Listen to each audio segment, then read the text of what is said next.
Assalamualaikum teman-teman. Sa bidyong ito, kumain kami dito sa pinakamalapit sa pinagtatrabahuhan ng asawa ko sa isang malaking ospital. Nagtatrabaho kasi yung asawa ko dito sa Malenda, Bandung, yung pinakamalaking ospital dito. Dito sa side ng ospital, marami ka kasing pwedeng subukang kainin. Dito isa ito sa mga sinubukan namin yung pagkain dito na yung may ayam saka yung baso. Yung baso na-explain ko na sa inyo yan kung anong ingredients niyan, anong itsura niyan. Yung may ayam hindi pa. Yung may ayam, may kasi noodles po yun. Yung ayam, alam nyo na yan, manok yan. Yung may ayam na to parang pare sa atin. Yung kaso nga lang, yung toppings niya, manok. Sa atin, baka. Isa rin kasi ito yung pinaka-popular na dish dito sa Indonesia, yung mie ayam. Saka yung baso. Pag pupunta po kayo dito sa Indonesia, hindi mawawala yan kahit saan. Makakakita kayo niyan, mie ayam, saka yung baso. Isa rin kasi ito sa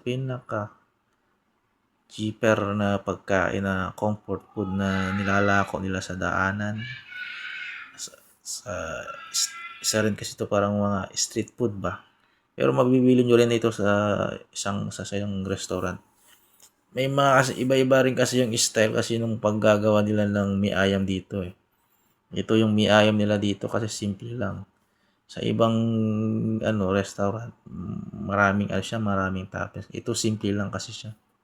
Yung mie ayam nila dito. Sinubukan lang namin dito ng asawa kung masarap ba o hindi. Yan. Ganyan yung itsura niya. Mie ayam. Pares. May baso.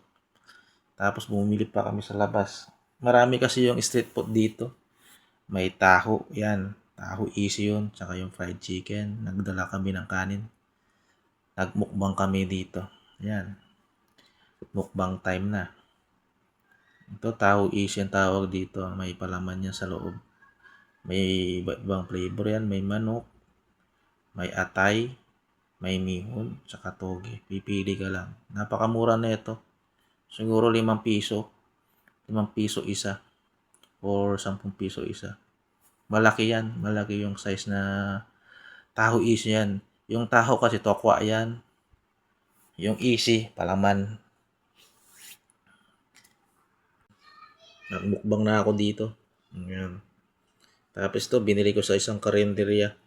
Nasi Padang. Popular din dito yung karinderya dito sa Indonesia. I-explain ko sa inyo yan kung ano yung nasi Padang. Yan. Manok yan na inihaw na may sambal. Yan. Sarap na sarap si utol. Gutom yan. It's mukbang time na. Ayan pa. Malaki yung taho nila dito. Makikita yung may palaman yan. Ayan. May palaman sa loob. Tapos, pinalaman muna nila yan. Tapos, pinrito. May butter mix. Eto, nagmukbang na rin yung anak ko. Ayan. Yan, milang yung gustong kainin yan. Masaya na yan. Yan ang favorite niya eh. Tapos may entertainer pa sila dito. Si April Boy. Wow,